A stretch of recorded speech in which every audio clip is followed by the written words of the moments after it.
भारतीय सेना ने देर रात पाकिस्तान के खिलाफ सैन्य कार्रवाई कर मुंहतोड़ जवाब दिया और पहलगांव हमले का बदला भी लिया। कार्रवाई में भारतीय सेना ने आतंकियों के ठिकानों को ध्वस्त कर दिया है। नेताओं के अलावा संतों ने भी इस पर अपनी प्रतिक्रिया दी है। देखिए। शान है, शान है। हमारी माताएं बहनें जब उसको धारण कर लेती हैं तो उनका जो प्रताप है वो प्रकट हो जाता है।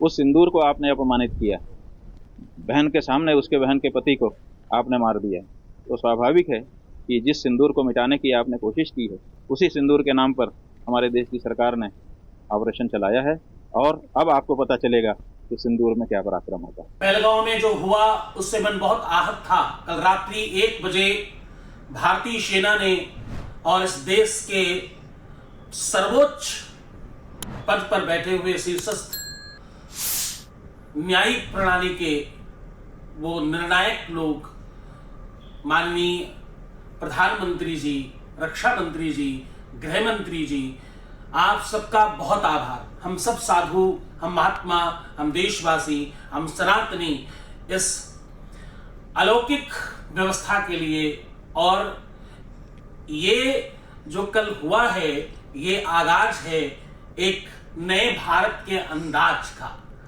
पूरा का पूरा देश हर्षित हो रहा है, प्रफुल्लित हो रहा है। ये इसे कहते हैं कि भारतवर्ष में अब नवीनता है, जहां चेतना नहीं है, जहां सोच नहीं है, निर्णय लेने की क्षमता है जहां, और कुछ भी कर गुजरने की ताकत और सामर्थ्य है जिनमें। ऐसे कुशल और ऐसे सुरक्षित हाथों में देश है। हम सब बहुत आनंदित हैं और बहुत बहुत हर्षित हैं। एक बार पुनः भारतीय सेना को, भारतीय जवानों को, मां भारती के सपूतों को, लाडलों को बहुत बहुत शुभकामनाएं। जय जय श्री सीताराम, जय हिंद। आतंकवाद के नाश के लिए रात को 1-2 के बीच में एक प्रयोग किया जिसमें सबका शुभ है। इस प्रयोग के लिए हमारे वीर, धीर और गंभीर प्रधानमंत्री को बहुत बहुत अभिनंदन दे रहे हैं। साथ साथ हमारे देश के संरक्षण मंत्री आदरणीय राजनाथ सिंह जी, आदरणीय अमित भाई शाह, मेरे देश की आर्मी के तीनों पंख,